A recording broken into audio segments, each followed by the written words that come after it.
Coach, I wanted to ask you about like you talk about pulling on some heartstrings, man. Vancouver, you're there in your last game, and I mean, I I ain't gonna lie, I had some tears. I know, I me got to too. admit, man, like I just obviously I don't know you that well, but I've like I said before, I've heard so many great things, and you're watching, and the players, man, they loved you. Like we're really good friends with Luke Shen, um, and One of my favorites. Yeah. he's just, I mean, his whole family, just great people, and his brother Braden. Obviously, I had them both here in Philly, but I mean, he couldn't say enough about you, and it was hard even watching the guys talk after the game when you knew it was probably your last game.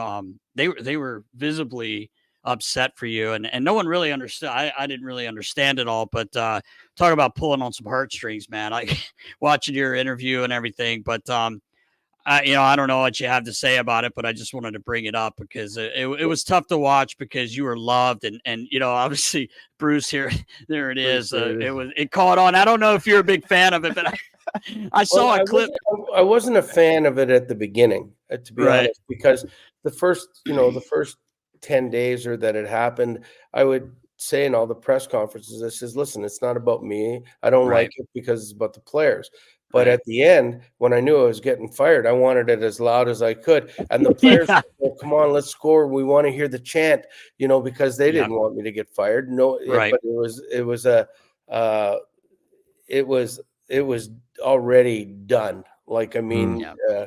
I was fired before the first game. I knew it was coming. It just didn't know what date it was. And then once it was probably December, I knew, and I would tell the players I've circled, and this is my last game. And it was in January, and I knew it was when it was, and it just knew the way things were going. I thought it was a bit of a it wasn't very classy on people's parts, but I mean, Right. it was if you got to get fired, I guess if you have to, and nobody wants it, but I mean, you get to address the players because usually when you get fired, there's no players around. The coach or the manager calls you to his office or calls you to his home, and you tell them there, and then you just leave, right? And you go get your stuff after everybody's gone, and you don't want to be around anybody. But I mean, this one I got a chance. I knew I was going to get fired the next day, and even though no one had said anything, I just knew it was happening. So you get to address the team after the game, and which was an opportunity that not too many coaches get, and to thank them. Yeah. And that, and it was the weirdest thing is that all the players were crying. Yeah. And then they came into my office and they all started crying and saying goodbye.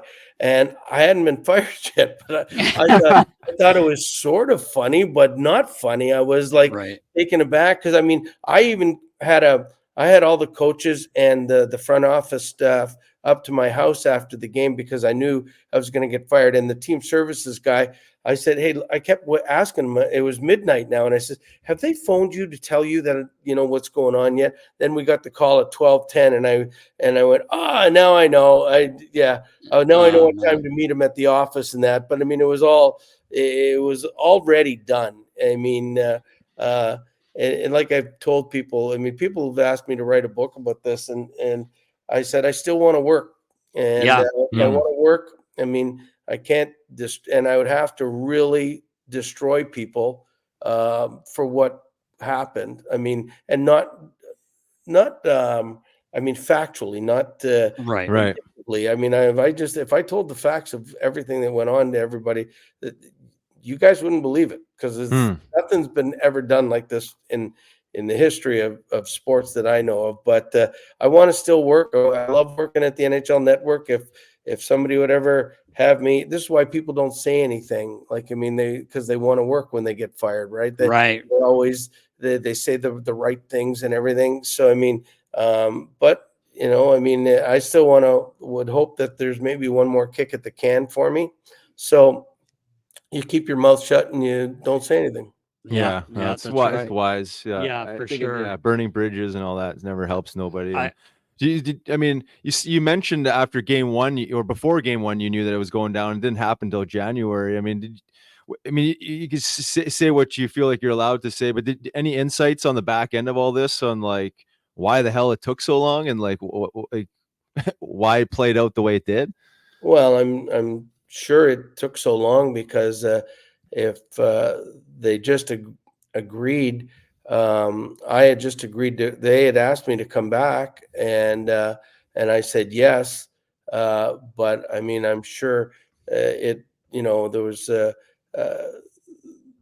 the year we had the before when we were 35-17 or something like that, or 33-17 when I was here before that. If they had fired me before that, that it would have made no sense whatsoever. But I mean, we had that, and we came within inches of making the playoffs. And when they don't even offer you the extension that you thought should deserved, Yeah. that I mean, that there's something in the works right away. Yeah. Okay. Let's that would like I understand what you're saying because that would piss me off. Of If I course. mean Yeah. if I'm you, because you came in and you did a great job, obviously, and then every day you're like, it's got to be in the back of your mind, but you're still doing your job and you're going through. It just seems you're like you Well, said, probably and not done the right way. everybody's telling you, boy, you got them by the short ones. I mean, you're Yeah. going to get an extension, you're going to get this, and you're going to get that, and so everybody's telling you that, and we did really good. I mean, we were in a top when I got there in January. From then on, we were a top 10 team in the league, and we were a top 5 defensively. So I Yeah. mean, you're thinking, okay, we've turned this around. We're filling the seats. I mean, not being in the playoffs and having every game sold out, and yourselves, when you see come March, and if you're not winning, I mean, all of a sudden, even though you might be sold out, the seats aren't filled.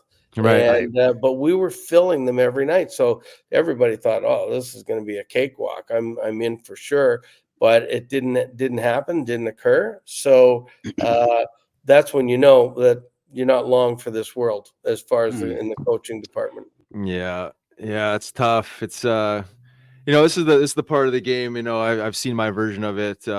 Just like the part of the game where it just shows you how corporate it is, I guess, or like how much of a piece of meat you really are in this business, where there's just no care for someone's feelings, I guess, Hey, right? yeah, I mean, it's guess, like, yeah. or just the Well, situation. It's a business, I get it, but there's got to be a better way to do business, I feel, sometimes, I and this think case is one of them. there would have been a different way to handle it. Like, I mean, I was fired before, so it's not like something that's out of the blue, and I can respect the process and everything because I've been there. I mean, George McPhee and I are still really good friends, and I understood what he had to do. Chuck Fletcher, well, I Hmm. never got fired by him, but I mean, I thought was a great man. But um, uh, there's way you can do it. You don't have to do it publicly. You can tell me you don't like me behind closed doors, and then you don't just run to the radio or something and tell them that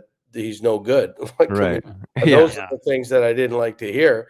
I mean, publicly, and that's the way it went. And but hey, listen, I have had the best 50 years in hockey that anybody can have, and I'm still lucky enough to do the NHL Network. I'm going to be doing some work for Caps TV after Christmas, Oh, cool. Nice. and I still do all the XM radio stuff. So I mean, it's not like I'm leaving the game. It's been my life, and I mean, if nothing ever comes up again in coaching, and then I'll still be able to look back and say it was pretty good, and got the junior team, and Yeah. it's so. Uh, we've got a hockey family, and we'll be involved in it as long as I can live, I think.